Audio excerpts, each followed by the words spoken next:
guys. What's up, everyone? Welcome to the IronTrap podcast. Yeah.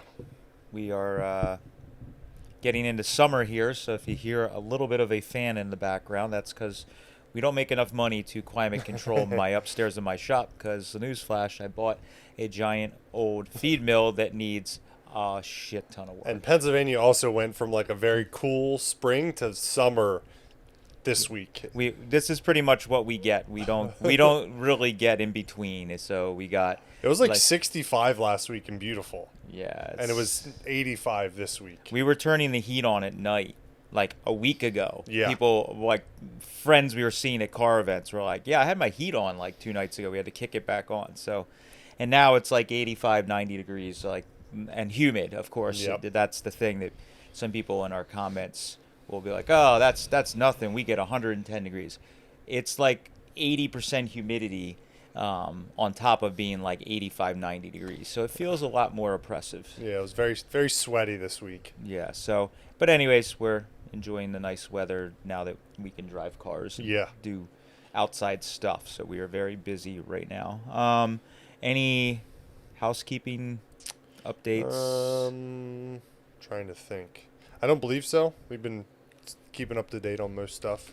A couple things I know. If you guys aren't on the email list, we have on our website. If you ever go on our website, you could shop our parts inventory that is currently listed. We have probably 10 times what's on the site. It's our currently known inventory. We have a lot more. We just haven't gotten through it. Yeah, we haven't got it photographed or uploaded. But anyways, if you go on the site, a little pop-up will come up, and we have an email list that occasionally we send emails with just updates, but it's I try and do it weekly, but it's been. I saw you did one last night. Yeah, that's what made me think of it. Little sporadic, but we're trying to do them weekly if possible, just one a week. And what we generally try and do is we're giving you like the last 3 or 4 videos, the last 3 podcasts, and then maybe 5 new products or something like that. You don't have to worry about it being like Harbor Freight or Eastwood or any of the other big. Today only 2.5% off of these items. Yeah, and then an hour and a half later, new items. Yeah, it's so we're not going to be doing that. So we're just doing like once a week. But if you're interested, I know we have some people that are not as internet savvy that we see at shows, and they're like, I don't know what you guys don't have any new videos. That's my favorite. They're like, you stopped making videos. I'm like, we haven't stopped making videos in almost 10 years. It's been 3 a week for a very long time. So you can also watch them directly on our site, IronTrapGarage.com. You can actually stream only our videos on there, which is cool. So it just pretty much plays through our videos. So if you want to do that way you can do it. But also with the email list, we literally just email you the last 3 or 4 videos that have come out. So you can just click on those and it'll take you right to YouTube and you can watch those videos and just keep an update on what's going on. Only other thing is we have, if you guys saw the video, we went and got that stock car that we got in outside of Philadelphia. So we did give a little, I don't know if the video came out yet or not, but we did get it running. It has not. So little sneak peek. We did get it running and the engine runs pretty darn well. More than likely what we're going to be doing is keeping the engine for ourselves and then either offering it with no engine or with a maybe a stock engine or a core engine that somebody can do what they'd like with, or put whatever drivetrain you want in it. But we're going to be offering that for sale. Did you fire it up this morning? I did, yeah. I walked into the building. I was like, it smells like this car was just on in here. It's a little stinky. Yeah, what we've been doing is that car, again, giving a little sneak peek to the Week in the Life of video. Sometimes with these old stock cars that people were running for nostalgia, sometimes they would have junk engines in them that they would just run them for a few minutes or they'd run them for a few laps until they would overheat and then they'd just park them. So I was very suspicious. We've had some bad luck with engines that look good recently, so now I'm like on edge. So we had this engine, we got it running, we ran it for a while, it did not overheat, it seemed to be a really good one, but the oil had a little bit of moisture in it or milking it just didn't look great. So it's also been sitting for quite a long time. Yeah. So we've been letting it sit with water in it, and every day I've been coming out, firing it up. I forgot to check the dipstick today. We'll have to do that. But anyways, we made a mark on the dipstick, make sure it's not, coolant isn't leaking down into the engine or water. And it wasn't hydrolock because I started right up in the morning, so it's not like it didn't even miss a beat like it was missing cylinders or anything. So, anyways, long story short, we're probably going to be offering that car either with no engine or with a just a core engine or a stock engine included. However somebody would like it, but very affordably. We were able to buy the car and the parts very affordably, and we told the family that was kind of the plan, that I didn't really want a stock car forever.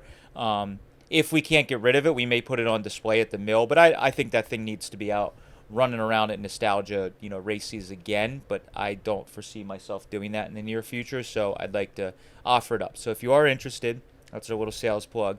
You can email us irontrapgarage@gmail.com, or our website that we mentioned earlier. We have our phone number and everything on there. You can call us and inquire. It'll be up on, when we do list it for sale, I'll put it up on the website, and then we'll include it in an email blast. It'll be on our website by the time you soon. Yeah, by the time you watch this, listen to this.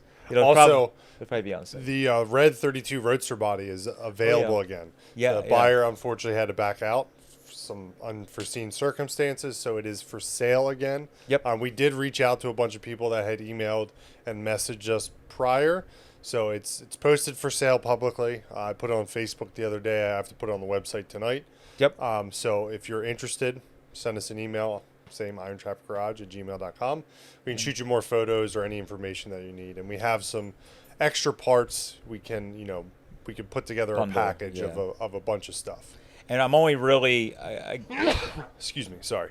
And I'm only really getting rid of it. We listed it in the beginning because we told the background in the if you didn't listen to the podcast about buying the feed mill. I listed all that stuff because when I was going through the traditional mortgage process, they were suddenly going to be, I had to sell a 32 Roadster body to pay all the freaking fees. So like 3 32 Roadster bodies to pay all the fees and random crap. So we don't need to sell it now. But what it really is I always like to progress and very quickly on projects. When it's project cars or whatever, this building's the same way. So like I'd like to get the one building that looks kind of crappy fixed up sooner than later. So by selling this body, I could just take that money and like reside one side of the building or whatever. So I know people are like, why would you sell that? I want to see you build it. It's just I have a 32 Roadster I'm driving, so I'm going to offer it up. If we can't get rid of it, it's not a fire sale. If we can't get rid of it, we'll just squirrel it away, and I will build it someday. Yeah. But we may even do like we've done before, where maybe I'll put a little bit of work into it, and we'll make it a roller and put an engine in it, and maybe we'll have it a Hershey on, for sale. But of course, it's going to be more money. So we're offering it right now. Anybody complains you can't find a Henry 32 Roadster, here's one for sale. We can sell it. Yep. You can buy it. You can be the New envy of your friends. Yeah, all your friends have fiberglass cars and Brookville cars, and be like, this is the real deal. Yep. Looks the same, but it's the real deal. Kind of. Anyways, that's our little bit of sales pitch and updates. Today's podcast is discussion topic is going to be kind of the progression, some auction stories and progression of buying at auctions. And Matt's been a terror at auctions for about 15 plus years, so he's got some good stories of buying stuff at auctions, harassing the auctioneers, and just being an overall menace. Yeah, it's been, and people seem to be interested in the background of how IronTrap grew, and we grew kind of, people see from a broad view, or if you haven't followed what I've been doing for a long time, it seems like we grew like really quick. And yes, we did, once we put our minds to it, we grew quickly, but like I've been doing this for my whole life basically. So like it's been slowly building up to what we're doing now. And the first couple of years of the channel, we didn't really show any of the background stuff. It was literally just building the cars, and all the background stuff was just going on almost as crazy as it is now, just on a smaller scale. Yeah, and before the channel, it was, I wasn't even distracted with filming, so I was really just running around doing this stuff. So we figured we'd talk about, and also the landscape of auctions have changed a lot, and that's another thing. They've changed drastically. Yeah, so we could kind of like talk about some of this stuff in looking back to try and reminisce a little bit, because it's not what it used to be. Do you remember the first auction you ever went to? Man, I don't. Well, my first auction I can remember is actually not pleasant memory, but I'll answer honestly. When I was a kid, my one of my best friends' father took him and I to a tool auction here locally, and it was a massive. It was at one of the fire halls, and all I remember was it was a massive tool auction, and we were there forever. I remember it was like, now again, my child brain and memory might Yeah. be off, but I feel like I didn't get home till 9 or 10 o'clock at night. But maybe it was like 9 o'clock at night or something. But we were there forever, and his dad was buying like wrenches and all kinds of stuff, and we just sat there and sat there and sat there. And I was like, at that point, I was like, this is kind of boring, you Yeah. know. And unfortunately, that was the same night that my grandfather died in a car accident. So Oh. not to be a bummer, I came home and my father was laying on the couch because he was also in a car accident with my grandmother and my grandfather. So that's like the part that's not awesome. Yeah. But hey, I like to be honest. But also I remember we had a farmers market near us called Zern's. Which, Oh, yeah. man, Zern's is closed. I'm kind of bummed about it. Still to this day, because it was like the old school, dirty flea market, farmers market, just all kinds of characters. And that's where we, like, Matt and I grew up in the same town, basically. Yeah. 10 years apart from each other. But even when I was a kid, that's where, like, everyone went to hang out. Yeah. Crazy enough. Like, in high school, when we were, like, driving on our own, be like, let's go to Zern's and just walk around and look at people and, like, buy knives that we shouldn't have and stuff like that. Yeah, it was the old school farmers market where like the old Vietnam vet would sell with missing like an arm. Be with careful, and he's missing all his fingers. a guy would sell you knives, and I bought multiple pairs of brass Yep. knuckles there. There Yep. was like a little punk rock store there. I can't. I might be mixing up the name. It might have been Boot Girl. Might have been the name of it, but maybe I'm mixed up with a place in Philly that I used to go to. Anyways, there was a little punk rock shop there, and I bought my first studded belt, there, and a bunch of that kind of stuff. So like, that place had epic auctions. They had every I can't remember if it was Friday or Saturday. They had a car auction there. Yeah. And it was one of those wild. This is my other memory. Is one of those wild auctioneers that you couldn't understand a freaking word they were saying. The guy, They were professionals. they were so fast. Yeah, but professionals are like, you can't even know what you're bidding or how much the price is at. Because it's like, I remember going as a kid, and I was like, what is the guy even saying? And I remember when I was old enough to drive, and I went to the auction just to like think about buying some cars. I was so intimidated because there was like 100 people packed in, and people are pushing around, and the auctioneer's so fast I couldn't even know what was going on, so I was scared to bid. And Yeah. I remember there was cars when I was into German cars when I was just out of high school. Still, there was cars that went for like I remember my buddy, not buddy, a friend of a friend bought like a GTI. It was a big deal back then. Early GTI for like $50, and I was like, man, I got to go to these auctions. This is crazy. So at that point, I didn't really realize that there was so many auctions in our part of the country is probably the hot spot for farm and estate auctions. Definitely we call it the tri-state area, Yeah. Pennsylvania, Delaware, and New Jersey, and Maryland too. I mean, honestly, it's mainly Pennsylvania because like you go outside of PA and it drastically drops That's true. down. Jersey a little bit, but like, and Maryland a little bit, but like PA is like nuts. So we used to just, anyway. So I didn't realize all that, there was that much going on, but we had the Perk sale, which is still going on, which is near us, which is the oldest, I believe touts the oldest auction, at least on the East Coast, if not in the country, that's continuously running. Yep. It started in like the early 1900s, I It was think. just a livestock auction, Yeah, and it's evolved. And it's still At the same location. Yes, a new family took it over, and they're doing I think it's the same family. It's just a younger generation. They're Yeah. doing a great job. I disagree because they cleaned it up and made Yeah. it less sketchy. So it's Yeah. kind of like we're talking about, like it's just like way nicer. So I go there and I'm like, man, all this buildings are falling down. There's yeah. like a nice new pavilion. This is what the heck. But so I remember a lot of those types of auctions going on, but I didn't really realize that there was all these like you actually go to the person's home or the estate or the farm and buy. So that then I don't remember when I went. I think it all started with I decided to start doing vintage like vintage stuff. A girl I was dating was into the pinup thing and the vintage clothing, women's clothing. I was already obviously into vintage. It's just I was going to flea markets and antique malls like everybody does. And her and I started getting into like, let's start go like hunting for stuff more. And I was already doing that, buying cars and different things, but I wasn't doing the auction thing. I didn't realize that. I thought you were going to automobile auctions first. Not really, no. I was like, her and I, because at that point I was just picking privately. So I That's was true. doing the German cars before that. Before I fully made the switch, I was doing American cars at that point because I had gotten my old Dodge pickup Yep. at a local estate that I was picking at, and And you had the Pagoda City Coupe at that point yeah, too. yeah, and there was some different stuff, but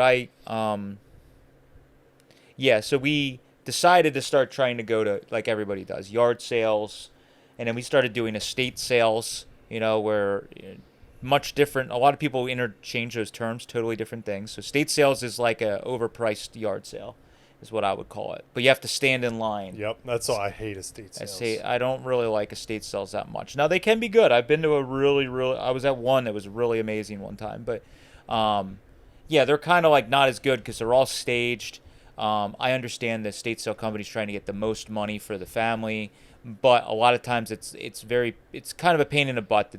People get there first, they rush in, they gobble up all the stuff that's good, and they make a pile, and then they try and haggle with the estate sale company, and then if they don't like the prices, then they just leave the crap there, and you might have bought it, and it's like it's convoluted. I don't particularly love estate sales, so we were doing some of that, and then I kind of started finding out that you can like online start searching and finding estate auctions, and then that's when I was like got real crazy about just searching all these farm auctions. You start figuring out who all the local auctioneers are, and then I very quickly started realizing that within like 100-mile, not even 100 miles, but within 100-mile radius of here, on a weekend in the summer before COVID, there was 50 estate auctions on a Saturday. And for before COVID, there was in the summer, there was an auction almost every day. There was an auction every day. Even the weekdays, there'd be at night, they'd have a small, like it's still kind of like that. Yeah, not as heavily as it was. It's still like that because a lot of the big auction halls, they never stopped. No. So you can go Mondays to Perk Sale. I don't know if the Tuesdays was Farmersville and out near the Shady Maple. Wednesdays was Zionsville. I don't know if Thursday was ever anything that I remembered. There might have been another one out towards Lancaster. It was Thursdays. And then Fridays, there was a couple auction halls that did their own auctions. But I remember I started figuring that out, and I was working at Eastwood, and it was like it started out by just going on like every Saturday, her and I would get in my car or whatever we had at the time, drive out to this estate auction, and I saw some photos online, and I was like, oh, that looks neat. There's vintage clothing, there's old household stuff, blah, blah, blah. And we used to go, and it was kind of like overwhelming / I don't want to say scary, but like when you go to these old school estate auctions, it's kind of I don't want to say rough and tumble, but like people, there's no manners. People are not. I mean, people are nice, but like if you're just a random person, a lot of these people are aggressive. They're kind of pushing you, not pushing you like aggressive, like pushing into the crowd. People do all these tactics to like scare people off. I remember going to like car auctions and car part auctions where the guy will sit on the engine that he's going to buy to let everybody know I'm buying this engine. Welcome to the East Coast. Yeah, That's like a very East Coast thing. Guys like trying to intimidate all the other bidders. Like, I'm sitting on this engine. There'll even be guys that, even to this day I go to auctions. These blowhard old guys that think that they're going to scare people off. And like, everybody better go home. I got more money than everybody here, and I'm owning this engine. You're like, okay, dickhead, whatever. Yeah. And in the beginning, I used to get so scared, and I would like either go home or I would just like not even bid because I was like, oh man, that guy is buying, and the tactics would work. But after a while, you start to learn who the blowhard guys are and who the real buyers are and everything else. So usually the real buyers are the very quiet people just sitting in the corner. They're just there. Sometimes, I mean, there's guys that are blowhards that are they have most of those guys I've experienced. They have way more money than brains. Yep. They're super fun. We're skipping ahead. I learned the fun of running up an asshole in an auction. That is one of my favorite things. Is I didn't have money, but I was willing to gamble. So I used to, as I started going to these auctions, you start seeing these guys that are just jerks to everybody, and they're doing that kind of stuff. So you're like, all right, I'm gonna run this guy up.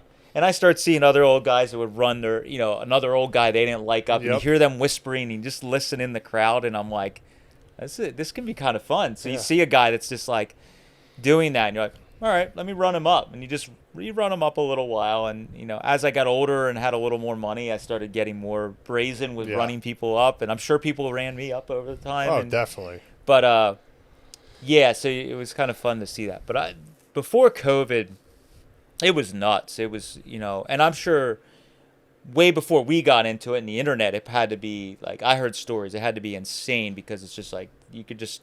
The stuff, a lot of, before the internet, the auctions were just literally a piece of paper they would hand out or in the newspaper or whatever. So, like, I had the advantage of getting into auctions when there was, a website, and the auctioneer would put up photos on their website of boom, boom, boom, here's a preview of the auction. So you could look at the auction and be like, oh, man, there's in the background, there's an old car sitting, or there's car parts in the corner of the garage. You could preview from your couch instead of having to leave work early on a Friday, so you go preview it to see if it was worth going to on Saturday. Yeah, so or stopping at like 7 auctions for previews. Yeah, and it allows you to preview auctions that might be 2 hours from home. Correct, yeah. And if I would have went out there and there wasn't anything good, you would have been bummed. But by doing that, what I started to do is I was like, I would actually make my schedule for a Saturday. So I'd be like, all right, this one's 2 hours away, and it's got XYZ, the box lots are good. Or maybe there was a car for sale that I wanted to bid on, but I didn't want to stand there all day. So I'd go all the way out to that auction, first thing in the morning, the furthest one away.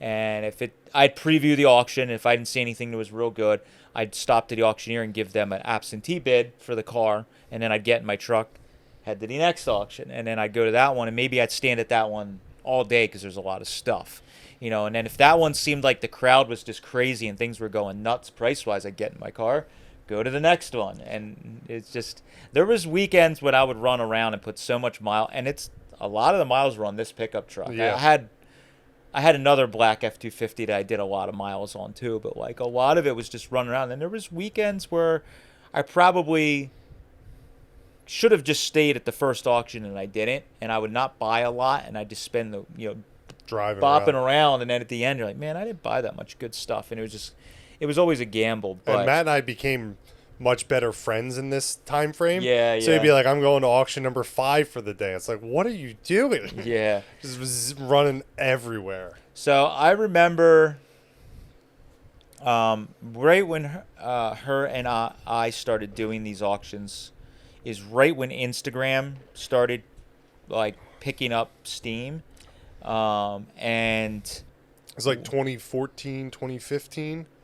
Probably it was 2012, 2013, because my email address we created for the vintage business is something 2014.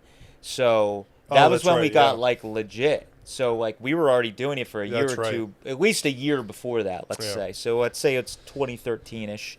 2012, 2013 is when I started to do the auctions, and then let's say 2013 we were like, hey, let's like start trying to sell some of this stuff. So then we started doing, and like flea markets selling, but then we were like, Instagram started taking off, and we noticed that there was some antique shops or vintage shops in the big towns and cities that were creating Instagrams.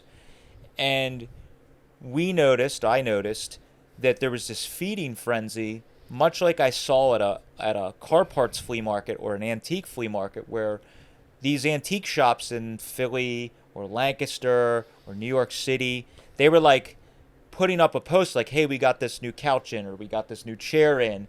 And it was like, boom, within seconds, somebody would say, I'll take it. And then, they would drive across town and grab it, or city and grab it. And I'm like, I wonder if we could do that. So we started an Instagram, and we called it Old School Finds. Yep. So if you see our current Instagram sales page, IronTrap Finds is actually that.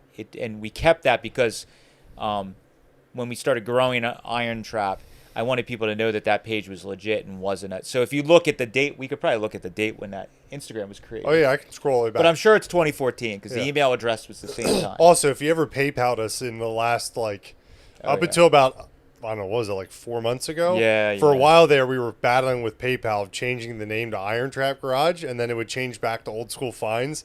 And it was like we kept changing it, and then it would revert back. Yeah, so I think it's fixed now. Finally, after yeah. like a 3-hour phone call with PayPal.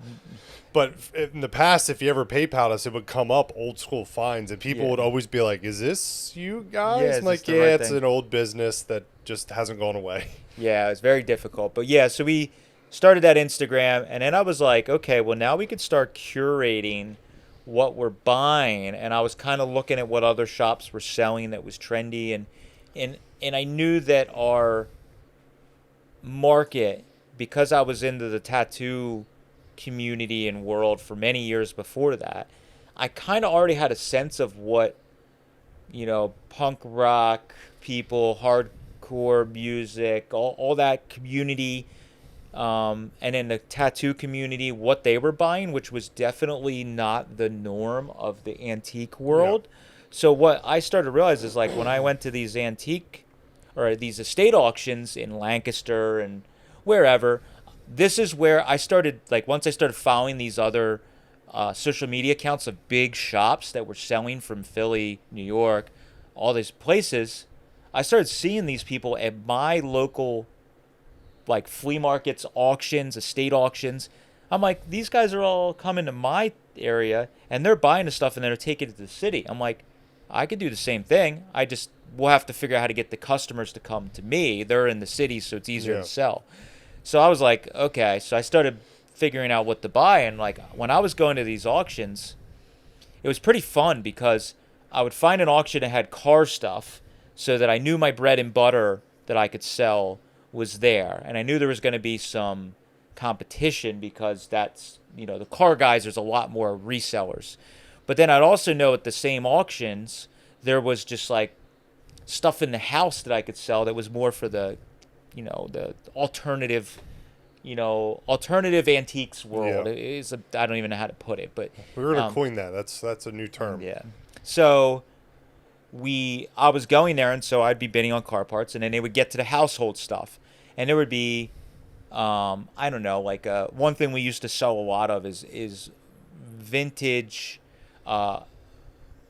religious prints, religious stuff. Yeah. I don't know why. I don't know where this came from. I don't know if it's because it's just the imagery in tattooing. Since the beginning of tattooing, people have used religious That's images. probably a good crossover. Yeah. Yeah, so like every tattoo shop I was always at always had like vintage religious prints. A print of the Virgin Mary or a cross or all that stuff. And the tattooists or artists are doing flash that's old school, that's inspired by those prints. So I'm like, the Rock of Ages. Yeah. Huge, really famous tattoo that, people get back pieces and whatever. And I'm like, I'd go to these estates and there's like a Rock of Ages 1930s, like on velvet or, maybe not velvet, but there's like a print or whatever. And I'm like, that's kind of cool. Like $1. yeah. And I'd buy the stuff for like $1 and then I'd put it on our Instagram for like 50 or 100.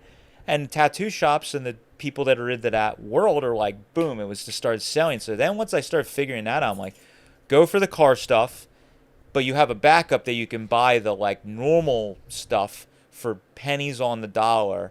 And then great, if I got some of the car stuff that I like because at that point I was starting to grow my American, I was getting in, pretty much made the switch into American cars. Yeah. So I was going to auctions and it was like, okay, I really want to get flathead stuff and early Ford stuff and, 50s car stuff. But like, if I can't afford it or I can't buy it, I know that I could, because at that point I didn't have a ton of disposable income. So like I would go there with literally the $300, $500 that I had spare for the week after my bills and, whatever. And I would go there for 500, maybe not cash, but I knew in my bank account I had a spare $500. Let's go. So I would go, and if I couldn't buy the, finned heads I wanted to buy, I could buy a bunch of junk and turn it into more money. So, and at this point, his old place was wild because it was at this crossover. So there was like a ton of German car parts, a ton of American car parts, and like all this mid-century modern furniture, oddities. Every time I would go over to his old place, he'd just like open the door. It's like, what'd you get that's new? Because there's always something different. Yeah, it was constantly like different shit in and out. It was wild. So I just pretty much was like, I'll buy anything that I think I can resell, is what I got to that point, because I was trying to generate income to buy the stuff I wanted to do. And that's all this has started that way. So when we started going, and I should take a step back. Since I was a teenager, I've been buying. I just realized this when Nick and Nadia were here from Australia. We were talking about vintage clothing because at Berlinville this year, men's vintage clothing has exploded, and it is now so trendy and expensive. And we were like discussing all the stuff I used to find. So like, I was buying vintage men's clothing since forever. And in fact, there's a photo. Did I show you the photo that my uncle brought me? No. I got to show it to you. It's me as a kid on my bicycle when I was like, let's say Nate's age. Oh, really? Maybe a little older, but I'm probably older than Nate because I think I might be on a 20-inch bike, but I could barely touch my toes on the ground. And I'm wearing, I think, cut-off jean shorts, a backwards trucker hat, exactly like I wear now, and like a T-shirt with some logo or whatever on it. But like, it could be me nowadays, but I'm on this bicycle. He still can't touch the ground on a 20-inch bike. His toes still don't touch. Yeah, they barely touch. They barely touch. But anyways, I've been buying vintage clothing just because I thought it was cool and it was cheap since I was a teenager all the way up. So then when I started going to these auctions, I'm like, oh my God, like, they don't even care about this stuff at vintage auction, antique or estate auctions. I keep saying vintage. So I was going to these like auctions where they were selling the cars and the high-end furniture and, all that stuff. And then it's like, I'd be standing around the auction, and I started to learn over a year or two that like, auctioneers are, and we've said it before, and if you're an auctioneer, I'm not trying to be a dick, and not everybody's like that, but auctioneers are lazy. A lot of them are lazy, and for good point. They want to sell the stuff that makes them the most money. So them selling a $1 print or a light hanging on the wall that they don't care about that I'm going to buy for $5, I get it. They don't want to deal with it. But I started to realize that if you kind of were pushy, you could get them to sell stuff, because a lot of times they would just not sell it. So I would be at these estate auctions, and they would sell everything, and I'm standing around all day hoping they would sell the closet full of vintage clothing. And I'm like, man, they didn't sell it. And then you'd ask the auctioneer, he's like, we're done for the day. You should have asked me earlier in the day. I would have sold it when we were selling the household goods. So then I started figuring out, if you are pushing and go, hey, I want to buy the clothing in the closets, can you do that when you're doing the, I don't know, the furniture in all the bedrooms? And then what they would do is you keep pushing on. I mean, even if the guy was forget you in the middle of the crowd, you would say, hey, what about all the clothing in the closet? And then the auction would be like, oh, yeah, okay. Yeah, what 25 cents. Start the bidding at 25 cents. Whatever. And a lot of times I would buy the whole closet of vintage. And there was times when I did some of these estate auctions where I bought literally the rights to the whole upstairs of the house. And then you'd go through the closets, and it was like untouched vintage clothing and just memorabilia and stuff that, all of us have in our closets, stuff that's stuffed in the back that you had since you were a kid or whatever. So all these closets were like untouched because the auctioneers didn't care to dig through it. So I would go in the back and dig around. And I remember the one I bought in Coal Country that the house sold for $7,000. It was the house next to it that was attached to it burnt. Yeah. So it was like nobody wanted to buy the house. I think it went for like $7,000 or something like that. And real estate in Coal Country, if you're not aware, is like you can buy whole like single family homes for like $25,000. Even nowadays, you can buy them for like insanely cheap. So this house nothing up there. Yeah, this house was rough, but I remember that it was like one of those untouched, multi-generational homes where it was like the kids just moved out and they left all their stuff in the closet, and then the next kid, and then maybe grandma lived with them for a while before she died, and like all the closets were I did a bunch of estates like this where like it was like the closets were untouched with all their stuff. So it was like you could go through the generations and the eras of vintage clothing by looking at closets. So you'd go in mom and dad's, or maybe this was a house that grandma and grandpa lived in, and then the son inherited the house and he built a family in there. So you'd go through it, and there was like, here's like 20s era, the 40s era clothing.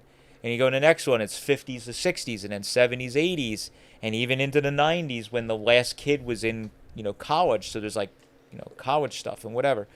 So I remember the one I bought in Coal Country, I bought the whole contents of the upstairs closets. The furniture was already sold.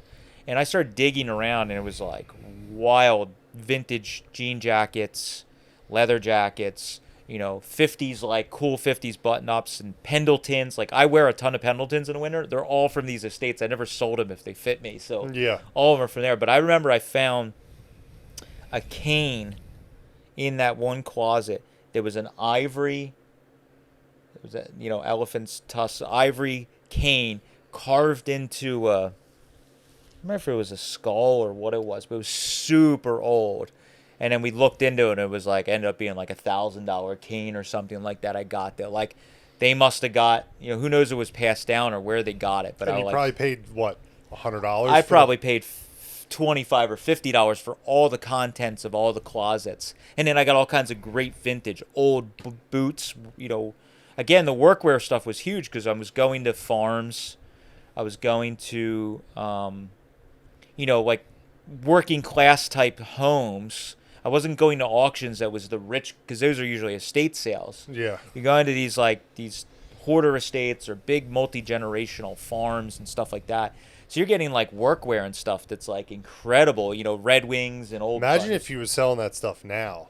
That's where the conversation came from after we came back from Brimfield, because I still have a lot of stuff left over from me selling on Instagram that I just never got around to selling, and I don't want to throw it away and whatever. So like I have some like new old stock, like chambray or whatever, button up like jean style shirts. They're dead stock that are in the plastic or wrapped in the twine. I didn't know that. Yeah, I bought at the Perk sale one time. A guy showed up that must have cleaned out like an old 5 and dime store, and he showed up with a truck and just threw all this dead stock clothing out on the ground. It was just a random, like, it could have been this Monday. Yeah. It was just a random day I showed up, and I bought a stack of these chambray shirts, and they were like $3 a piece, all dead stock. And I used to just peel them out on eBay one at a time, and I get $50 or whatever at the time. And now all that stuff's so expensive. We were like Kate just like went down in one of our closets and pulled all this vintage coats and clothing that I had that I bought and was inventory that I didn't want to like throw away. Yeah. And a lot of it still fits me, so I didn't want to get rid of it. And then we're going through, and we're like, dude, we saw a jacket just like this at Brimfield. It was like $350, and it's like not even that cool. So there's men's clothing right now, like vintage Carhartt stuff. It's crazy. Is insane. It's right just now. really crazy right now, and I don't know.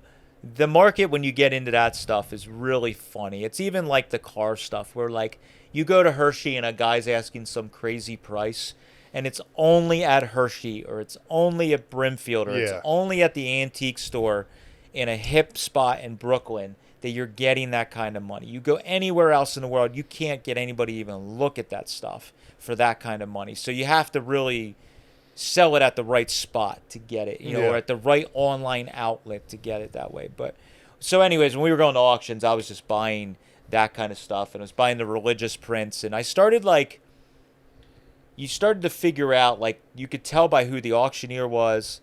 I could figure out who the what the stuff was like that was there, and I would actually, we've talked about it before, it's like going to a Model A swap meet and you buy vintage Chevy parts. It's going to be way cheaper. There's no competition. Yep. So you can buy a muscle car part for super cheap at a Model A, flea market because it's not the right clientele. The guy selling it probably doesn't know what it is. So I'd start looking at these auctions, and it'd be like 90% of it was old Packard stuff.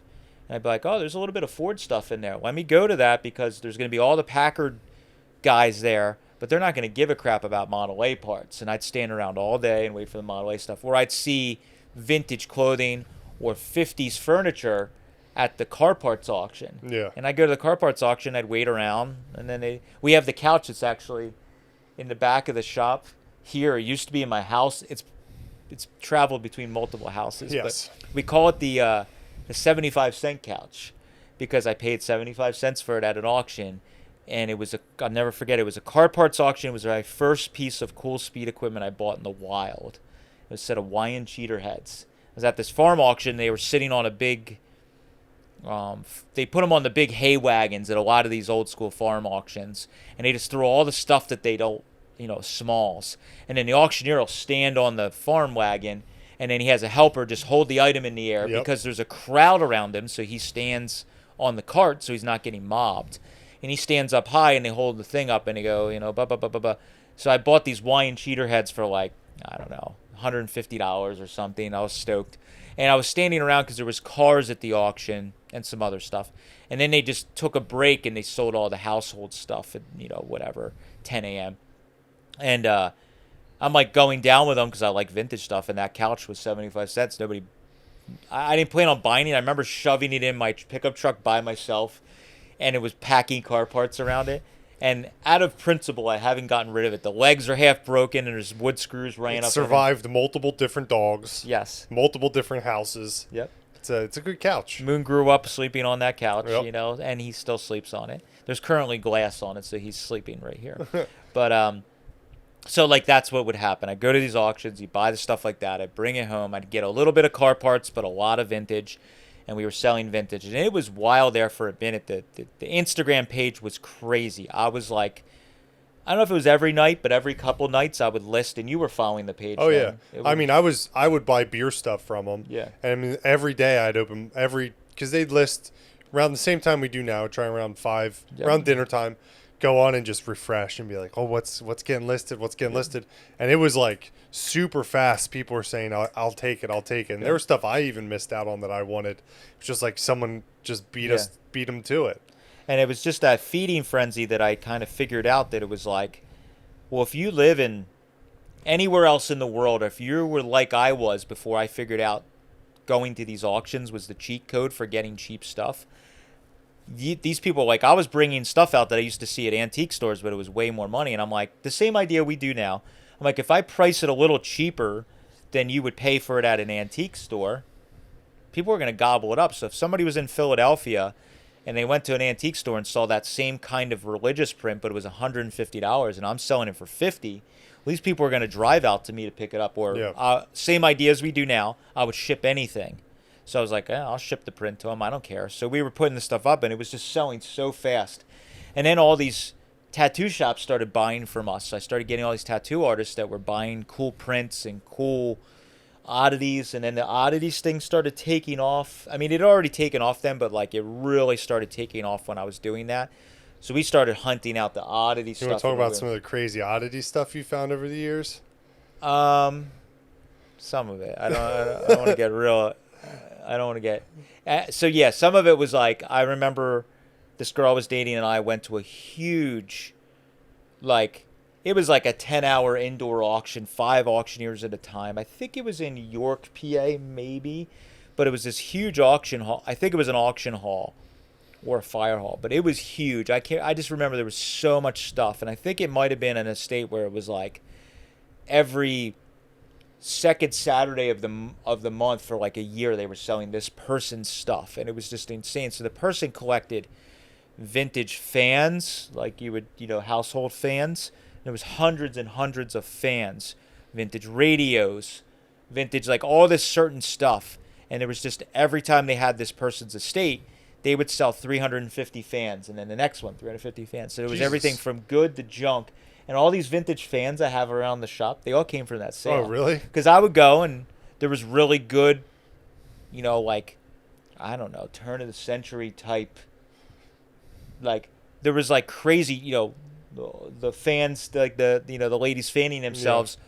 The person had all the way from there up through the progression. So there's brass ones, and at the start of electricity fans, and then all the way into the 50s and 60s and 80s stuff. So I was just waiting around because I had no money and I was buying the cheap stuff. But anyways, at that sale, the person also, I guess for a little while, was collecting vintage medical stuff. I don't know. It was just like whatever was there. So it was all kinds of weird crap. And there was mixed in with plastic skulls. There was a real human skull. And I'm like, holy crap. Stood around all day and bought a real vintage human skull at this auction that was grouped together with plastic skulls. And I mean, when you put it next to a plastic one, it kind of, or plaster one or whatever, it kind of looks the same. But so I remember we bought that and sold that really quick on our Instagram, and I was like, ooh. So we started buying some. When I said there was crazy shit, there was crazy shit at his old place. That wasn't even that crazy. No, but that's just the taste of the crazy stuff that used to come in and out. But I remember one of the crazy ones when we got real heavy into the vintage, or into the macabre and whatever stuff. And we're going really left field from the our core focus these days. But like, two real crazy ones I did is there was a really old, in Pennsburg actually. Yep. Really, really old funeral home, and they had an auction out of the old building, out of the back of funeral home. Like, I think it might have been 1800s. I think the funeral home's still in business. Yes, it was just like all their overflow and barn. Well, they have a barn in the back that was the original funeral home, I believe, or maybe it was just the barn, and the funeral home. That's where they put all their old stuff, but they never threw anything away. So they had this auction out of this barn that was mind blowing. That was just like. I mean, I kind of wish I could have went nowadays, because there was a lot of vintage and antique industrial salvage type stuff, like old tables, not even like creepy stuff, just like neat old wood tables that they used to set up when they would have the funerals and stuff. But we went there and we were buying like old coffins and crazy, like I had this one that it took a while to sell, but we had this old like handmade, supposedly they said it was like a Pennsylvania Dutch or something, made coffin with all hand-hammered blacksmith hinges. It was super ornamental, decorative, crazy stuff. And they had like shipping boxes for coffins that people were shipped back from like the military, like a loved one died in World War II, and they would ship them. Did you get the children's coffin there? I got that at a yard sale. Oh, really? I bought that at a yard sale. I'm gonna jump it all over. Sorry, I thought it came from that. No, I had a couple of them. That one I bought literally at a yard sale up the street here. I was driving an old car by, and they had a coffin sitting out on the edge of the road to draw people in. And I like walked in, and the guy worked here actually local. He's one of the last employees at the Boyertown Casket Company. Oh, that's right. And he had it sitting out front to just like catch people's attention to come to their normal yard sale. And it was all normal people stuff. And then I like ended up buying it. But anyways, went to this auction, bought all this wild stuff, like stuff that generally you don't even think they could sell. There was just like old embalming machines and crazy tables. Embalming tables. There was like these like stuff that they would keep the mouth shut and the eyes shut, and they're like these, I don't want to get too creepy with it all, but it was like they would just like, there's this crazy stuff. I don't even want to... Basically, all the shit to take care of dead bodies, they sold all of it.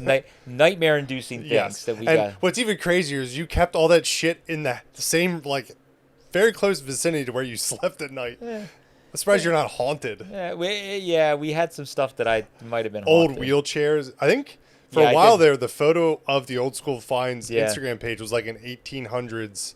early 1900s, like, wooden wheelchair. I bought that at a car parts auction. Everybody was like, what the hell? But it was like a Victorian wheelchair, and we bought it, and we used to just use it as a prop to, like, sell stuff. It's creepy as shit. But we used to have this back porch at my old house I rented on this big piece of property, and it was a backed, like, screened-in porch in the back.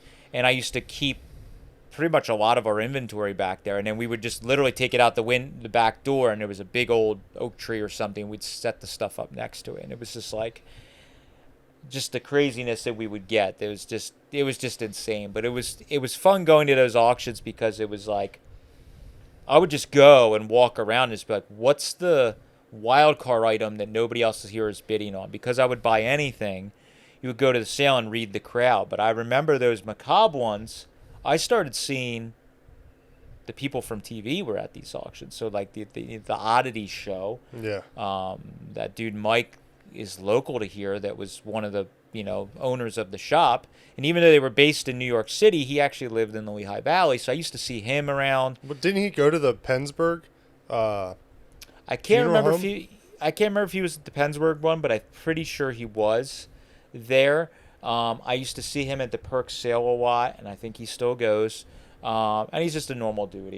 They're on TV, but they're just normal people. Yeah. The one other guy, which I think his name is Matt, also I saw him at Brimfield actually. Was one of the other characters. He was just he didn't own the shop, but he made appearances on the thing. But I used to see him at a bunch of these ones. The one other one that I went to that was really crazy, and he was actually at it. The person collected vintage. The person collected macabre stuff and weird stuff, but they also collected vintage. I don't even know the way to put this. Not sex toys, but bondage type weird shit. Oh, I wasn't sure where this was going. It wasn't sex toys. It was like bondage type stuff, which went into like old torture stuff from the really old stuff. So this auction had like crazy high-end antique dealers there because it was like real old, people in the chains and the old, really old stuff. But they also got into the weird kind of like bondage stuff. So we bought some crazy. I bought this chastity belt thing that had like all these crazy spikes around the crotch that was like old, like nails and spikes and locks and all that. So we sell, like, our Instagram was so wild because it would be going from like religious prints to like selling crazy chastity belts to like embalming stuff. I miss those days of that Instagram. It was so funny. It was really, really wild. And unfortunately, you can't go back on our Instagram and look at it all because I deleted a lot of it because we were trying to not confuse people. Yeah. So we left a couple of if you go way back, there is actually a couple of normal antique posts. A bunch of that stuff's still there. I left some of it. Yeah, we left it there just so if somebody went to our page, they could see that we were a real account we used to sell. So there might be like a vintage skateboard or a little bit old car parts, but like we were doing all that stuff. But yeah, I started realizing that you could like kind of like you could be pushy at auctions. Once the auctioneers got to know you, they would know what you bought and that you were serious. So I used to just go and like you could be a little more brazen and do that stuff. So do you want to tell them a story about the chandelier that you bought at a car parts auction? You didn't buy any car parts, but he bought a chandelier out of his shed.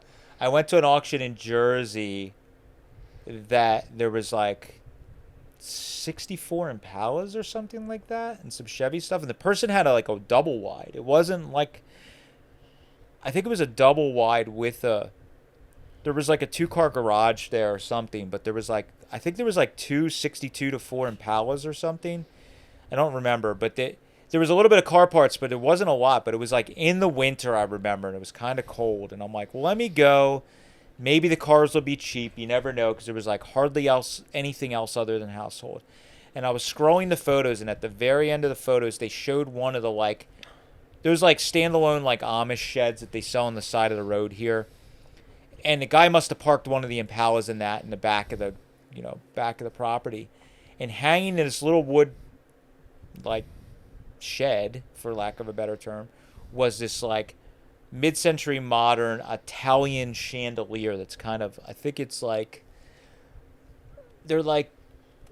these like little lucite cubes. I can't remember the term. I can't remember the designer that made it, but it was like I think it was Italian. Yeah. You can come in. Hello. Bye. Do you remember the chandelier I bought at that? Were we dating then? No. You might have been. We might have been. I bought that Italian chandelier that was like, no, I don't know if we were. I don't think so. I sold it right away. I was talking about crazy auctions. Do you remember when I took you to your first auction? Oh, and I had anxiety the whole time. I made her buy vintage funeral stuff, and I was like, stand here and bid, and she was like, wait, what? And I'm like, just stand here, and there was a crowd of people, and then I was bidding on car parts, and she was like, you bought like a kneeling thing. It was like a prayer. I thought it was. Or was it lights, the stand-up funeral lights? Oh. In a case? It was the cross, the light-up cross. Oh, that's in the suitcase, yeah. Yeah, and then Doug knocked it over because we kept it up, and he got really angry because he thought she broke it. But that's how the whole house was, where there was just antiques and fragile things everywhere. Oh, yeah. Great Danes and moon dogs running around and cats and chipmunks. So, but yeah, yeah, I remember that. That was a crazy auction too. Yeah, I bought really good car parts at that auction. I think we got an antique embalming machine too. Yes, we did. Yeah, I think that was one where the people owned a funeral home and it was at an auction hall, and they had some of their old car parts just from the house, and I bought a panel delivery front seat there, like a folding Nice. seat. Yeah. I got good money for it. It was like, I remember where that stuff was so cheap at that auction. I took off work to go to that sale. And you were just out of beauty school, right? No, I think I had just quit my first job at a salon. Okay. So I was helping you with Yeah, the the old business. school finds business. Yeah. That's right. Yeah, that was good fun. That's what our podcast is obviously about, is auctions. I figured all the crazy shit he's bought and sold over the years, people would enjoy. At auctions. Yeah. Yeah. Yeah. It was. I'll have to see if I can find if it's still out there, the photo of the wheelchair under the tree. It'd be a great I thumbnail. could send you my personal Facebook. I have a lot of. I know. I've looked through a lot of those old photos looking for. From those auctions. Yeah. Yeah, there was a Wow, lot what of. a creep. Well, like we do podcasts, like the German car stuff. I had to scroll through and find like old photos. Yeah. I always Yeah, send him okay, Mike. Yeah. It's creeping on Matt. Yeah, there was some crazy. That one in Pennsburg was really wild. That was the funeral home one. Yeah. And I bought some insane stuff there. And there was just like, I remember the one guy there that was bought and sold. I see him around. He's buys all kinds of stuff. But he has a lot more money than I do. So he bought like, they had all the 1920s fold up chairs for like when they would set out for the crowd. But they were like 20s wooden decorative chairs. He bought like, there was like, there had to be 700 of them or something. He bought them all, and it was like $1 a chair. So and at the wild. time, I'm like, man, that guy spent like $1,000 on chairs or whatever. And Yeah, I'm they were like $150 a chair. Yeah, and then after I got home, I'm like, that was probably a pretty good deal, because he'll probably sell that to like if you sold it to like a cool venue. Yeah. That you wanted to put those chairs around, like, because they all matched was the key. He's But- like, don't take me up to. I don't want to go to the house. I'm comfy.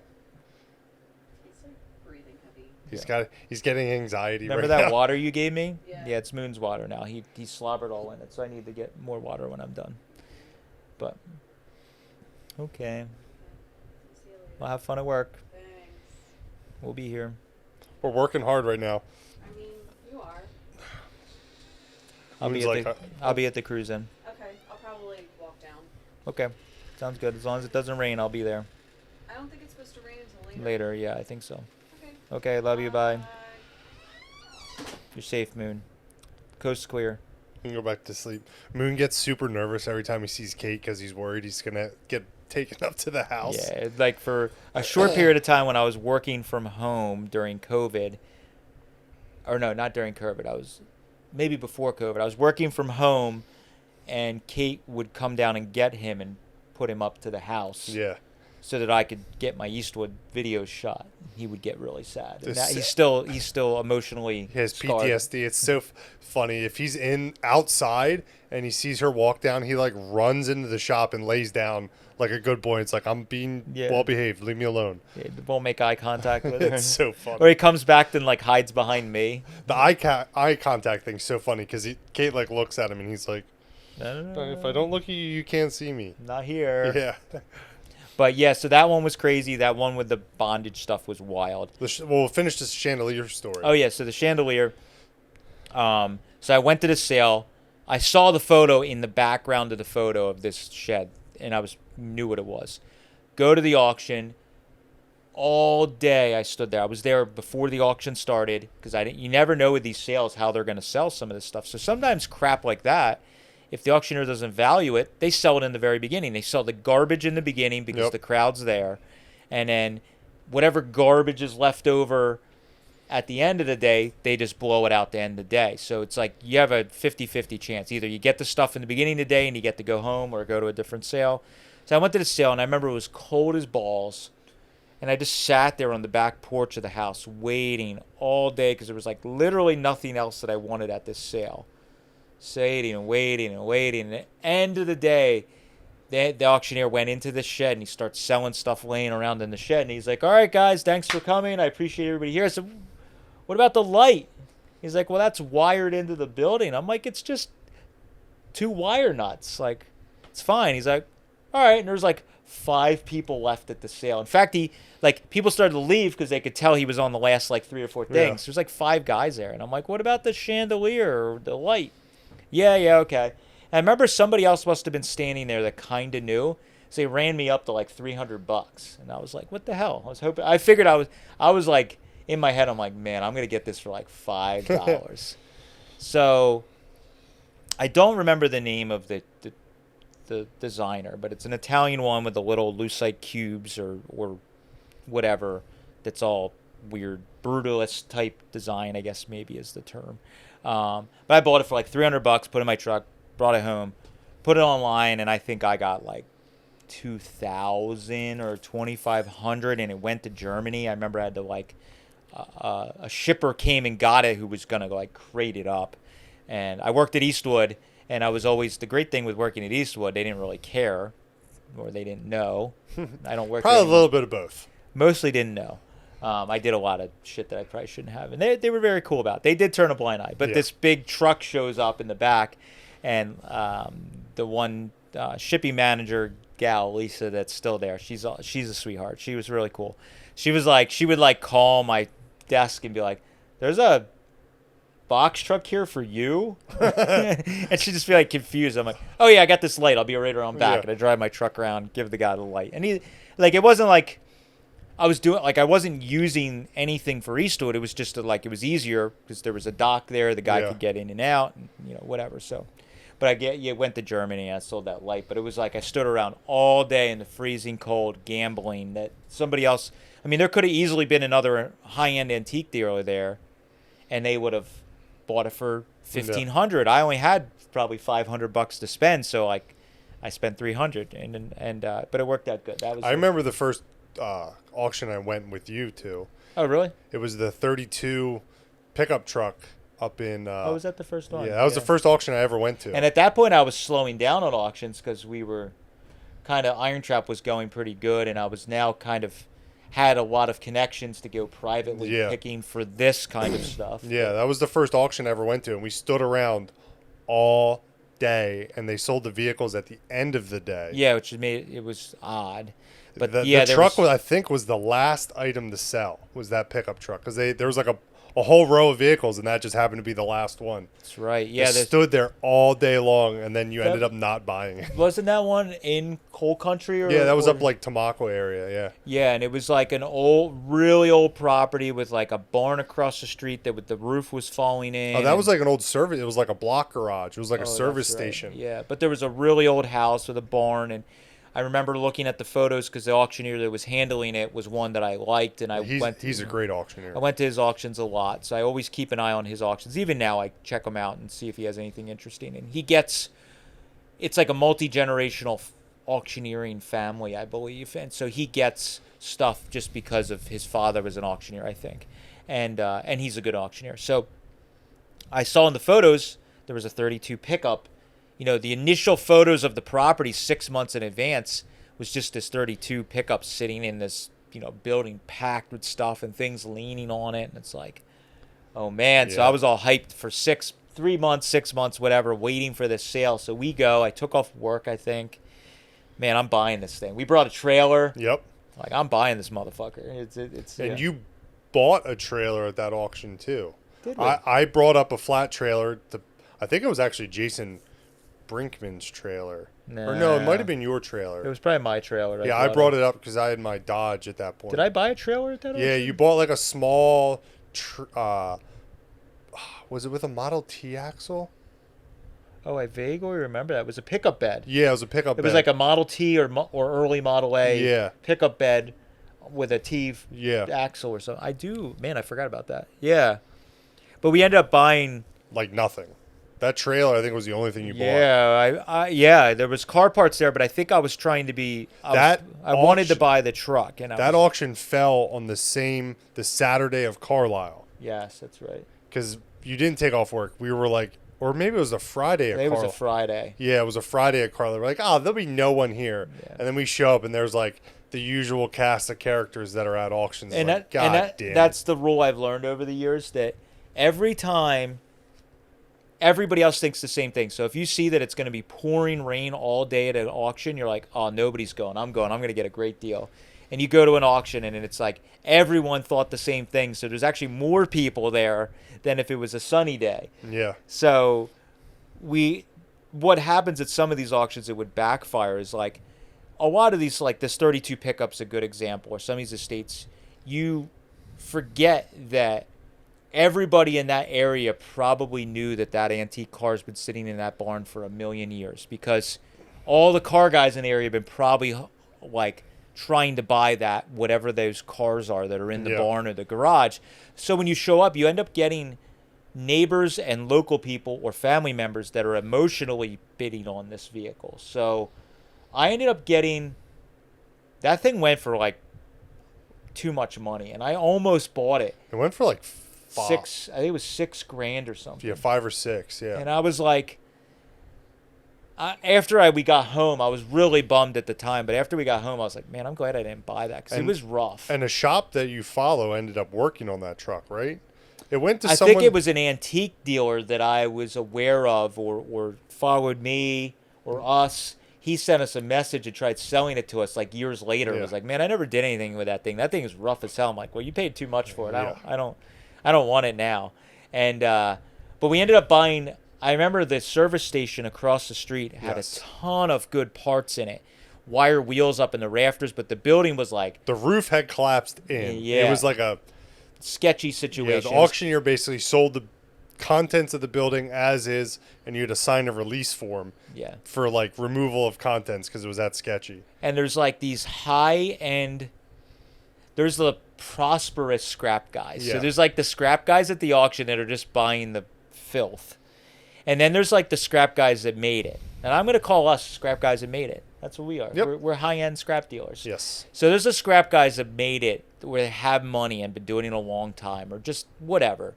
And those guys, they know, like this guy that was there, he knew the game. So like I bid him up to like over $1,000. I think so, yeah. On the contents of this garage.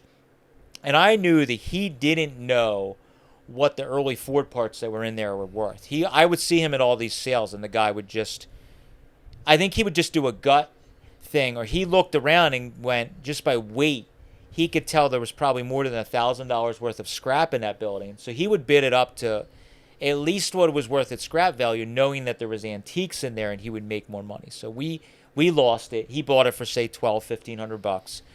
But I learned that a lot of the scrap guys, if you get them right when they buy it, some of them would sell you stuff right out of it. So we went in there, and the old Firestone sign I have on this building outside that you could barely read its Firestone was like shoved in there, and I don't know what I paid, $20 or something like that to the guy. And we bought a couple things from the guy out of the building, but he found some good stuff in that building. I'm sure. And unfortunately, I just didn't buy it all, but like, there was a lot of those ones where I remember I went to some big ones that they would make scrap piles that were like mountain of scrap.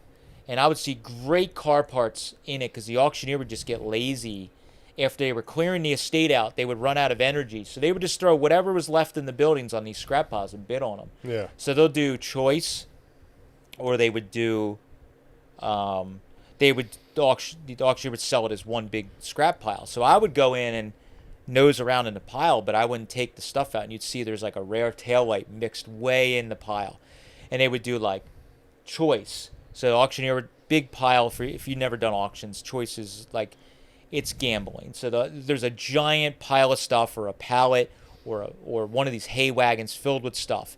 Everybody in the crowd's looking at something different, and you're all bidding against each other. So the auctioneer does it because sometimes it draws out. The auctioneer doesn't know what's worth money on the pile. So it's kind of smart. They do choice.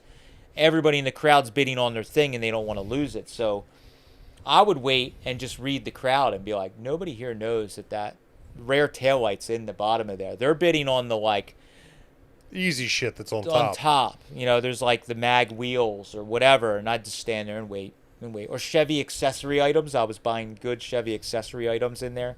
And wait, and then the bidding would get down to like, a lot of times the auctioneers won't let the bidding get real low because then they'll just sell the whole pile. So it was like down to a $20 bid or a $10 bid, and I'd win, and then I'd go in the pile and dig shit out of the way and be like, taillight, this, that, $20 times 3, and it's like an $800 taillight. And we do that too with mechanical stuff. Like we did an auction a couple years ago in Ohio. Oh yeah. We were buying pallets of transmissions, and there'd be 139 transmission on the pallet that would go for like $400, and then everyone would walk away, and I'd buy the entire pallet of transmissions for $5 a transmission. Everyone would just be like, "Up, the 39 trans is gone. There's nothing good." And then it'd be choice and be like $5.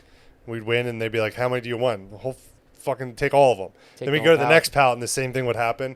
Take all of them, and you'd buy like 100 transmissions for less than that dude paid for 139 trans. And I've always done that. You got to unless you really need that transmission, you're like, if there was 50 39 transmissions, they would have eventually got cheaper. Yeah. But if there's only 1 or 2 39 transmissions, there's too many guys in the crowd that want that. There's 50 people that want 2 transmissions, not 50 transmissions and 2 guys buying. Exactly. So I've learned over the years to not to get emotional about it. And you're like, look, those 2 are going to go nuts. So you just stand there and let everybody fight over them. And the one that reminds me, the one really good one, car parts auction, it's that same story as there was a 32 collector in our area. I think we've told this. We told this before, but it's so good. I love it. We probably sold the story. But anyways, I bought the 3-window. It was either 3-window or Roadster dash sold. And it was literally a pallet of just 32 dashes. Yeah, they were just thrown on the ground. There was, I don't know how many dashes there was. There was a lot. And the 132 3-window or 32 Roadster dash sold. And all that was left was 5-window and sedan dashes. Still good, but not as good. And I think I won them for $60 a piece or $30 a piece. And I just took them all. And everybody in the crowd's like, oh, what the hell? And it's like, well, they're really cheap. Like, I'm not Fuck waiting. you guys. I'll sell them to you for $100 a piece. Yeah, whatever. So I bought them all. But, like, I used to do that a lot. It's just being tactical and, like, okay, everybody's bidding on that one good thing. What's the other things that are here that I can buy affordably and I'm not fighting over it? So, like, I did a sale. Again, I don't do a lot of auctions anymore. I did a sale. It was on, like, Black Friday, like, a couple years ago. I went on my own. And Nick the Bandit was there. There was a bunch of people there, but it was pretty far away. It was 2.5 hours from here. And it was a big auction hall. And there was small block Chevy finned valve covers. But That's right. There was like 100, maybe not 100. Maybe 100. There was a lot. At least 50 sets or more finned small block Chevy valve covers. I don't know why this guy collected them. So many. And there was a ton of resellers there bidding on all these different Finn Chevy valve covers, and I was just standing around buying the not obvious stuff. I bought stacks of books. There was multiple auctioneers, so I was running around. I should have brought somebody with me to help. Oh, I remember this auction. It was like Black Friday, and you weren't available. It was like a Saturday. None of our friends were able to go, and I was just like, I'm going anyways, and I went. But I was running around, and there was like 2 or 3 Dago drop axles, and I bought both of them, and a bunch of good aluminum adapters. Yeah, I had to refresh in my memory the estate, but now I remember it. Yeah. And I bought stacks of books and magazines. They were just doing shelves, and they were going for $1 a stack. And I happened to be running by to try and buy these Dago axles, and there was a third auctioneer selling literature. And I was like, I saw Rodder's journals in the stack, and I'm like, yeah, I'll take those for $1. And I bought like 3 shelves in like 30 seconds, and then ran to the next stuff. And then when we were clearing the shelf off, there was like that Rodder's Journal 32 coffee table book. Yep. And there was a bunch of really good, like, expensive hot rod books in there that are like out of print. There was Square Cars and Roll Bars. Yeah, Cool Cars. Cool Cars, Square Roll Bars, whatever. I always mix it. Where's that on the shelf? It's over there somewhere. Square Roll Bars and Cool Cars and Square Roll Bars, I think it is. Yes. There was a bunch of those, but I bought the stacks for like $1 a piece, and there was like $100 books on there. And like the first year of Rodder's journals, maybe minus a couple issues. And I was buying all that kind of stuff. And I'm like, well, I don't mind buying that stuff because it sells really well. Yeah, some of the magazines were not good. 80 Street Rodder magazines weren't worth more than $1 a stack, but like the good books. So I was running around at that auction, and I missed some really great stuff that went cheap, but I was just running around buying the weird stuff. So like the transmission adapters, there was like all these trans adapters, but they weren't written on, and I knew that they were like, some of them were Hemi just by the shape. I didn't know what trans exactly they were, and it was like, I think I bought a Hemi adapter that came with the clutch, pressure plate, Everything. the whole kit was all stacked together, and it was like $25, and I'm like, sure, I'll buy that if nobody's buying, because everybody was waiting for all the good valve covers and Hemi intakes that were on the pile, because everybody could Google that stuff easy. But like trans adapters, you got to either know them, or some of them, they're not even marked that good, that you have to really know what you're looking at. And I'm like, well, we've talked about it, like the banjo steering wheel theory. Any banjo steering wheel, I used to always do, it's got to be worth $50, even if you can't identify it. Now that's been up to $100. Yeah, it's really. about $100 for the most part. But any adapter has to be worth a minimum of $50. Oh yeah. So I used to always just be like, I don't know what it is, but for $50 or less, We'll figure it out. I'll figure it out, and it's probably worth 75 or 100 on up. You know, and sometimes you only make $10. Sometimes you score big. Like that one we scored because I didn't realize the whole clutch kit was inside the trans adapter. So when I went to pick it up, it was like zip tied or bolted together, and I'm like, holy crap, this is heavy. Flip it over, like, here's the aluminum flywheel, here's the pressure plate, everything. You're like, ooh, that's a score. So I was buying some really good stuff. And even, you know, like I learned as I started getting really into this at these auctions, there's most of the resellers a lot of resellers aren't building cars. I shouldn't say all of them, I'm not talking negatively, but there's a lot of people that do what we do that are just strictly resellers, and maybe they have a car, but they're not like hardcore building cars. 100%. So when you get into the nitty gritty weird shit, they don't identify it. They're all going after the high level stuff, aluminum intakes and aluminum stuff in general, blah blah blah. But then when you get into the nitty gritty, where you know the weird pedals that are like the stuff we sell. There's like certain pedal sets that are hard even to just find. stock parts. Yeah, that are like, hard to find, and just a little piece of garnish molding that you know is hard to find, or some of that stuff that's harder to identify. You have to either be really nerdy, or you have to actually be in the weeds building these cars. And that's when you learn. I've always said that. Yeah. The stuff my biggest scores over all my years of doing flipping stuff and buying and selling and doing auctions, my biggest scores have always been the stuff that has no markings. I should say my biggest scores, but most of my biggest flips have been stuff that wasn't like that chandelier. No markings on the chandelier. You just have to know that chandelier and what it was. And I was really into mid-century stuff at that point, so I was really nerding out on what the designers and this and that. So like the car parts, I've bought stuff at flea markets that I brought up. Mike's like, what is that? And I'm like, dude, this was on the 1953 cover car, had this air cleaner on it. It's super rare and hard to find. And you're like, what even is it? I'm like, I don't even know the brand, but I know that it's like rare. So like that's the stuff that you start getting into where like you have to really be. Or the stuff that sells privately. I want to bring up a story we can end on is the Fooey face. Oh yeah. Because it's some stuff doesn't sell. So a lot of these resellers, they'll use different apps to look at what stuff sells for on eBay over the years, or look at trending data. Some of this stuff doesn't ever make it to those websites. Sells quote unquote privately, still on the internet, but privately. Well, a good example that didn't work well for us was the Auburn Duesenberg estate we did, and then we did that one in Connecticut or Massachusetts that was a lot of Auburn stuff.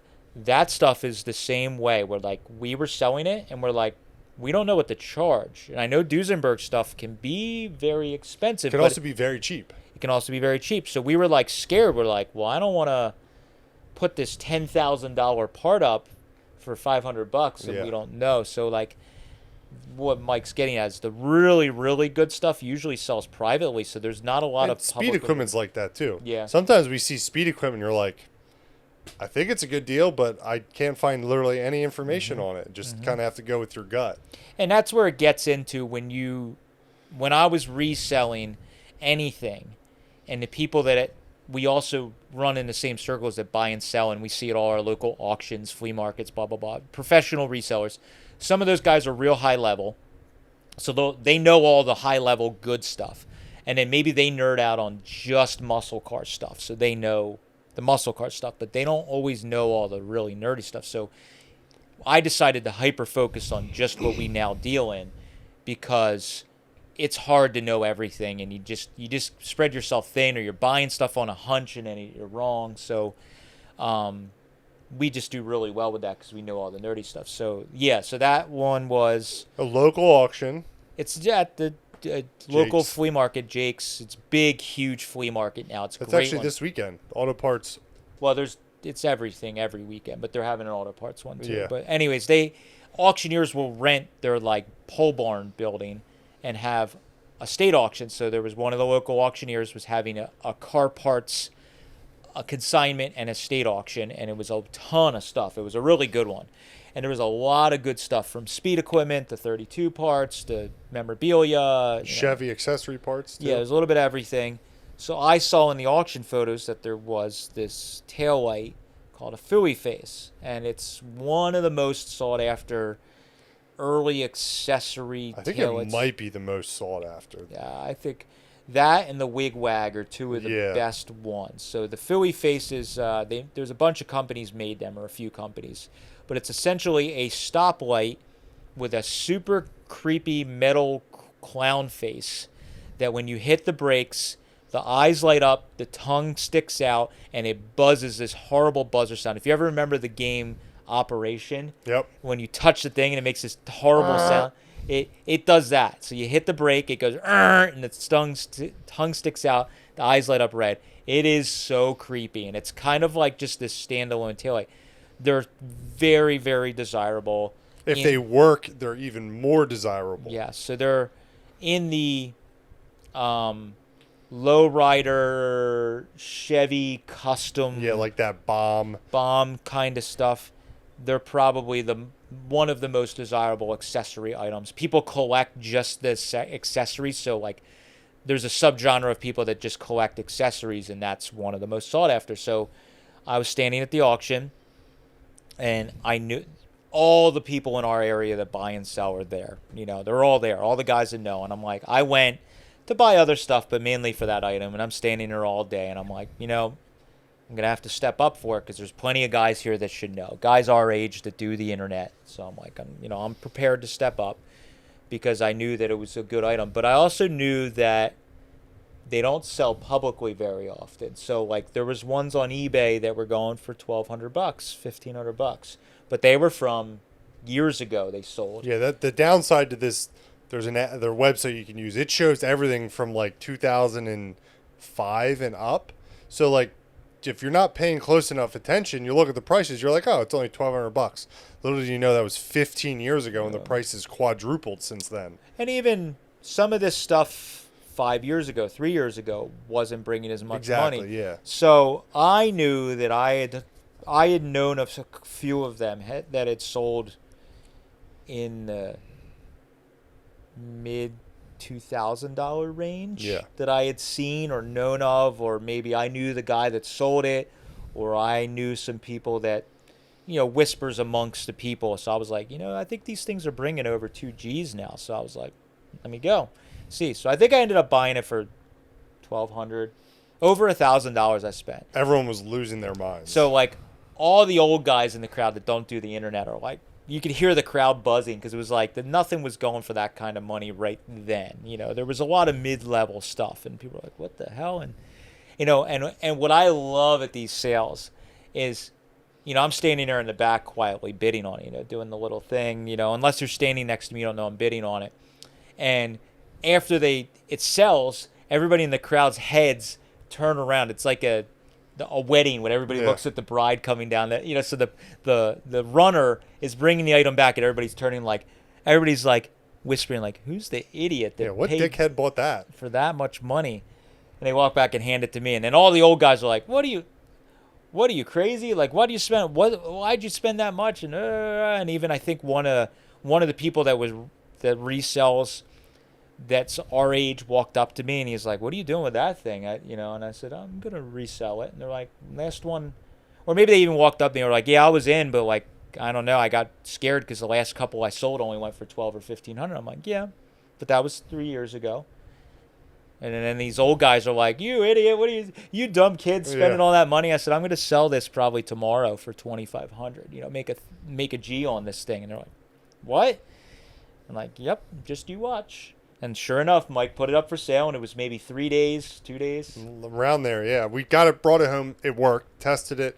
Worked. Tongue, lights, buzzes, all that stuff. And we got more than Matt had even thought it was going to go for. Yeah. So I got good money for it. Again, I gambled a little bit because if it didn't work, we might have only made a few $100s. It might have only been 1,500 or 1,700. But I kind of looked at them like, there's not a lot to it.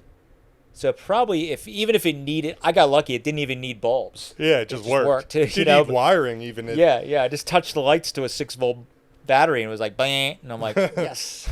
Score. But I do regret that's one of my items when we talk about like the one that got away. I kind of now, the money was nice. I kind of now regret selling it because I would like to have it in my personal collection because I don't know if I'll find another one. Like we find a lot of crazy stuff nowadays. We are very fortunate to have access to some crazy shit at these estates we buy. That's the only one I've ever seen. Yeah, I've ever touched.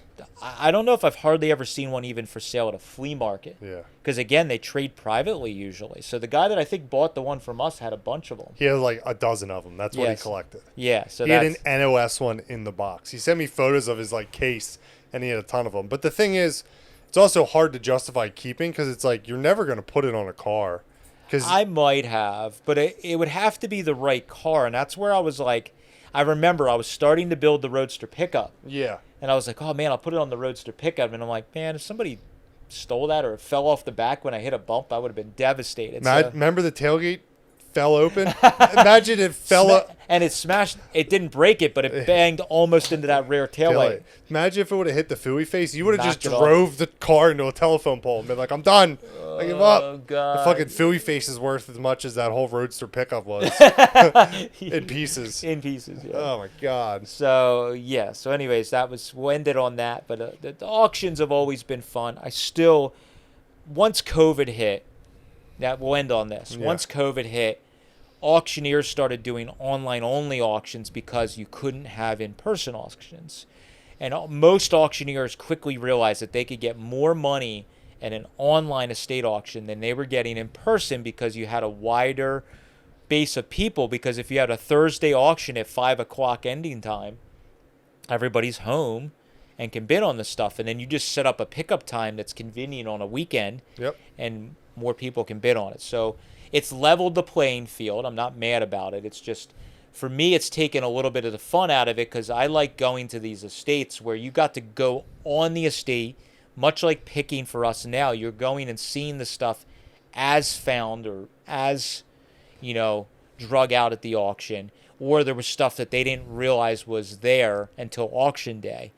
And it's taken some of that allure away. And it's also fun to rib with other people, messing with other people. Not messing, but like having fun with the auction. Yeah, joking chops with people and like just messing with the auctioneers are always fun too. And there's interesting characters. If you love people watching, your local podunk town estate auction is the spot to go because there is wild creatures of the earth that show up there. It's just like, where did that guy come from? And it's fun sometimes when you're at these auctions. Like, there's just like the stuff you used to do. The stuff that you went there for goes for stupid expensive. So sometimes you're just standing there bored and you buy like the most random stuff. Yeah. But it's also sometimes the most fun. Yeah. Because you pay like $1 for this dumb thing, and then 5 years down the road, someone's like, where'd you get this like random thing? I'm like, oh, I paid $1 for it at an auction. Yeah. Because I was insanely bored, couldn't buy anything, and it was the one thing I bought. Yeah, I do have some weird stuff laying around that I bought at auction. It was just like, I'm bored. Let me buy this weird, cobbled together hot rod part that just is like shouldn't be on a car. And the hard part for us at auctions now is not that we're very well known, but we are well known in the hot rod and antique Ford hobby in general, because I think now when we go to an estate auction, almost a lot of people that do what we do, that are into the hobby, or even if you buy and sell, a lot of people are aware of us. They might have seen one of our videos or one of our viral videos. They recognize us. Now, kind of the same thing I'm always scared of is happening, where people can run us up because they see us and they just want to, because those are the guys on the internet. Those IronTrap guys got money. Let's run them up. And they're actually usually severely wrong, because I'm kind of a cheap ass at auctions. We're both kind of cheap asses at auctions. Again, when there's an individual, really crazy cool item, I will step up. I've been at auctions. One more story, and then we'll call it. There is a local guy that is really into early Fords. He buys high end stuff, and nice guy. We joke with another one of these guys where you rib with him, and he buys from us. I bought from him. I bought an Arden part from him a couple of years ago that he sold me privately, and great guy. But like the saying goes, there's no friends at an auction. So I went to an auction on, again, Saturday of a Carlisle at a little fire hall. Actually, might have been, was it Carlisle or Hershey? It was Carlisle. Because I remember I was at Carlisle and I told Pete, I was like, oh, Pete, look at this. This is at this sale. I'm going to run over there. And I went on a Saturday, and there was car parts, but there wasn't much early Ford. There was like a sedan delivery, like maybe 36 or something like that. There was like 2 early Ford cars, almost no parts, and a lot of this kind of stuff. But there was a really rare E&J blast box intake, I think it was. E&S blast box intake, really rare. And I went, because I sold all week at Hershey or Carlisle, and I had a bunch of free money, car guy math, and I'm like, man, I'm gonna go there and I'll pay retail for that thing because I want it, And this wasn't that long ago, so IronTrap was running, our business is running pretty well. I could afford to spend retail on this really rare intake, and I went.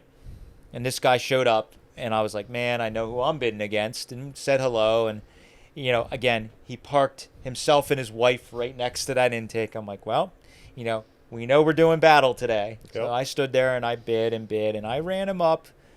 I went up to, a good amount of money, what I thought was retail. And he kept going. And another guy jumped in. And I think that guy just saw that he and I were going at it.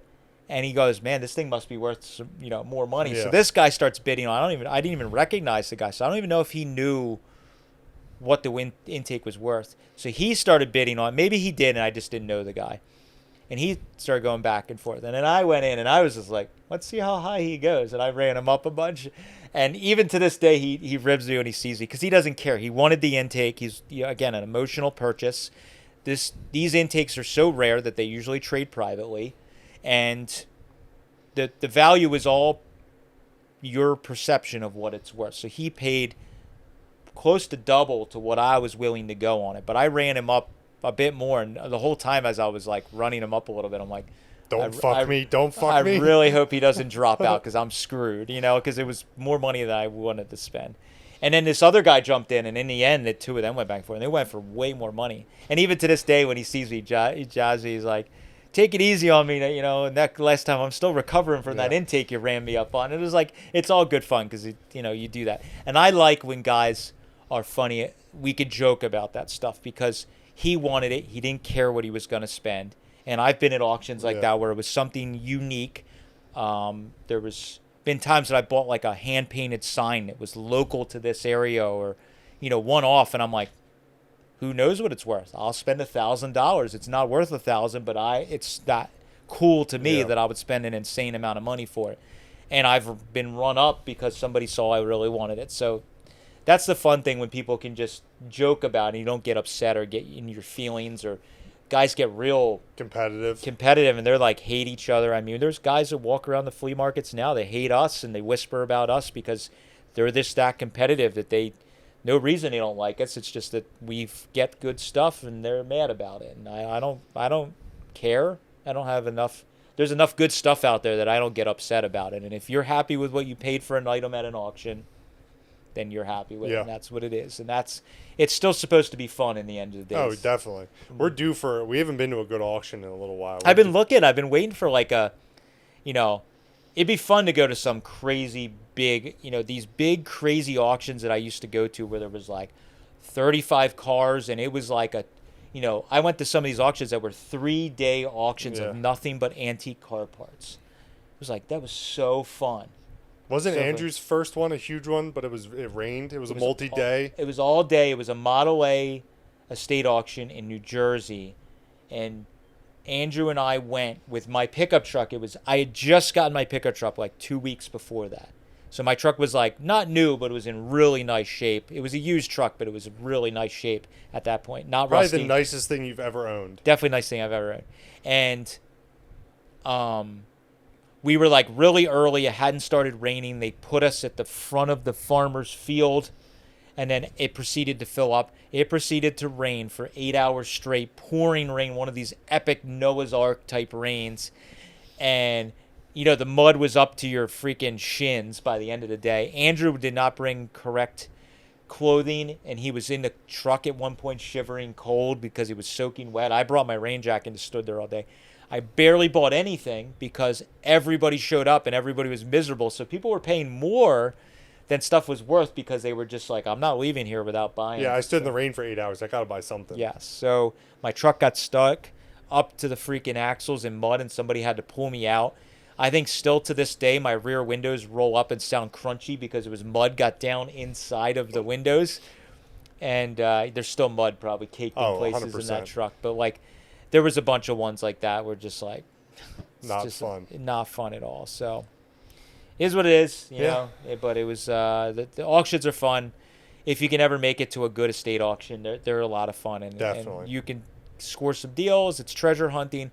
It's the best way that if you enjoy doing kind of like what we do privately, that's the only place you can do it publicly is going to an estate auction or an estate sale where you can buy this stuff. And sure, you got to bid against other people, but sometimes I've found I used to buy stuff way cheaper because when we do deals now, you're dealing with the actual family, so there's some emotional aspect.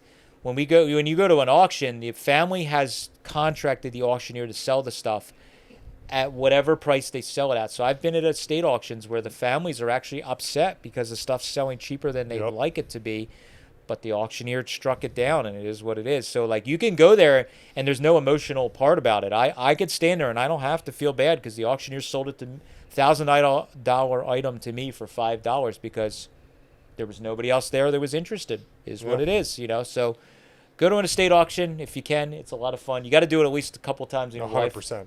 And you got to do a couple of them because the first one or two are always very nerve-wracking. Yeah. And you're kind of scared to bid on stuff, and it's a little, especially if you've never done any. Yep. So you get, a handful under your belt, and they get easier, and you get a little bit, not aggressive, but the flow becomes easier. Yes.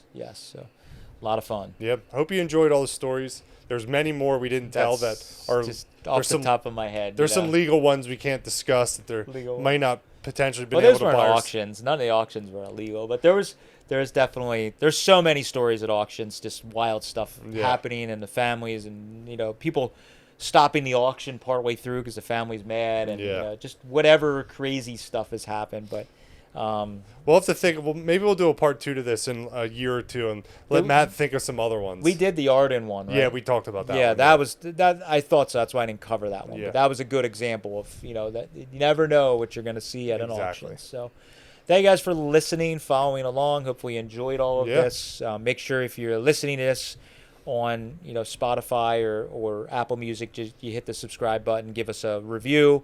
We'd really appreciate that. And if you've ever had a good auction story or score, and you're watching YouTube or even Spotify, and you want to comment down below, leave us a comment. We always love to hear those stories in the comments. So. War stories are always the best. They're great. Thank you guys. Appreciate it. Catch you later.